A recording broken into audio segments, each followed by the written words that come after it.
I want to talk about a really important topic today. It's something that's been on my mind a lot, which is that of time. And I've been thinking about this a lot, and it's troubling me. It's troubling me quite a bit. And I'll tell you why, is because I was thinking about of how much time that we waste.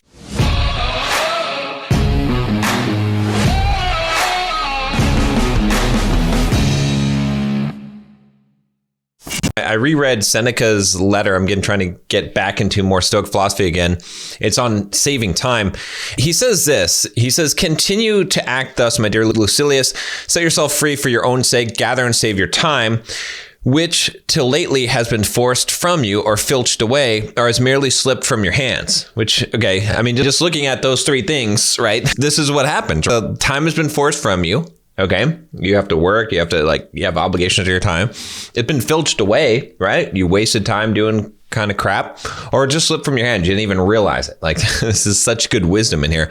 Make yourself believe the truth of my words. That certain moments are torn from us, that some are gently removed, and that others glide beyond our reach. The most disgraceful kind of loss, however, is that due to carelessness.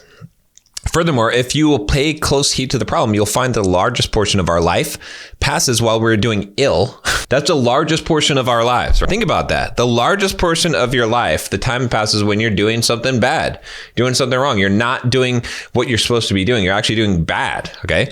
Then he says, "A goodly share while we are doing nothing, the whole while we are doing that which is not to the purpose." Okay, so we're not doing what we're supposed to be doing. "What man can you show me who places any value on his time, who reckons the worth of each day, who understands that he is dying daily? For we are mistaken when we look forward to death. The major portion of death is already past. Whatever years lies behind us are in death's hand." So what he's saying here is that it's not like death is coming for you. Part of you is already dead. Your time, if you think about your life as a time span, and you're already fated, right? I'm 41 years old. That means if my lifespan is, let's say 80 years, half of me is already gone, already dead. That is already dead. I think that it's just powerful. And anyway, the reason why I've been thinking about this so much is just because I was realizing how much time I'm wasting. I've been trying to get back on track, get back on my goals and stuff like that. And I was really efficient with my time at one point in my life, but it slipped away from me, just like it can for many people. And so I'm not as disciplined, I'm not as focused, and I make excuses for it. And it's not just that you have to work. It's that you have to have your time focused on what you want your focus to be. What are the things hobbies, enjoying, being present? I think about my past and my history, and I think about how many times I was with people that I cared about, but I wasn't present because I was checking my stupid email on my phone or looking at something I didn't need to be looking at. You know what I'm saying? That was a waste of time because I could have been there. I could have been in that moment, and those moments will never get them again. You know what I mean? And again, you could look at this from a sentimental standpoint and see how you've messed up relationships and how you've not enjoyed the time that you have, right? That is precious time that's never coming back to you in those moments, just like Seneca was saying.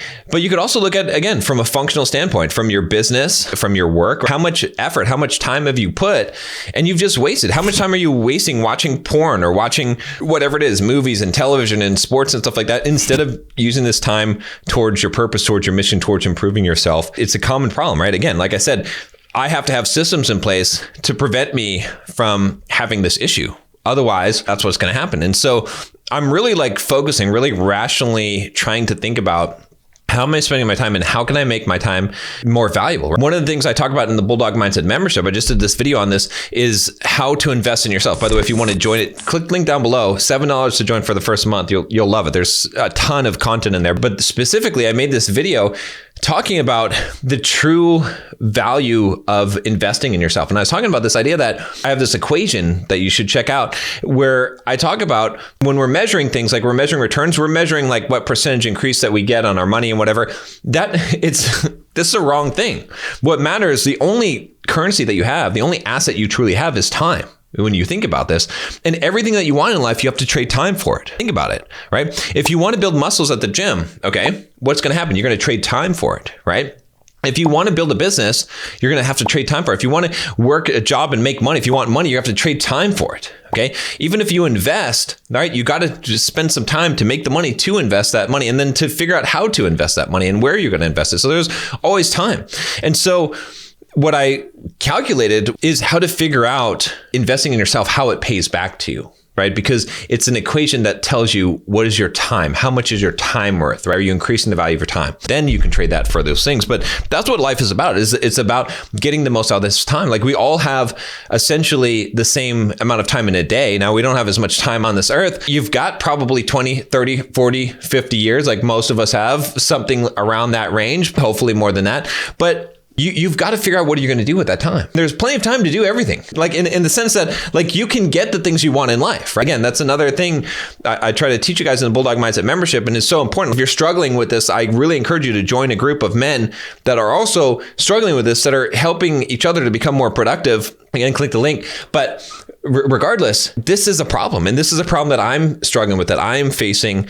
And I know that I've spent a lot of work on this. I have a lot of discipline. I have a lot of willpower. I have done a lot of challenging, hard things. I've run 50-mile race. I've done incredibly taxing amounts of work, published books that are 500, 800 page books. You put those things out, did all that, build a business. And I still struggle with this stuff. So what I'm saying is that it's something that you are not just going to just suddenly solve. Like you always have to be focusing on this problem. And this is something that I'm trying to spend more time doing, right? Just focusing every day on how am I wasting my time? How am I spending my time? That is the most valuable asset I have. That's the only asset I have. So anyway, I welcome your guys' thoughts on this because this is a very important topic, and I'm going to be reading some more Seneca. I want to create another YouTube channel just doing commentary on Seneca. I should probably just do that, start recording videos, but eventually I'm going to do that. Let me know what you guys think about this though, but careful with your time.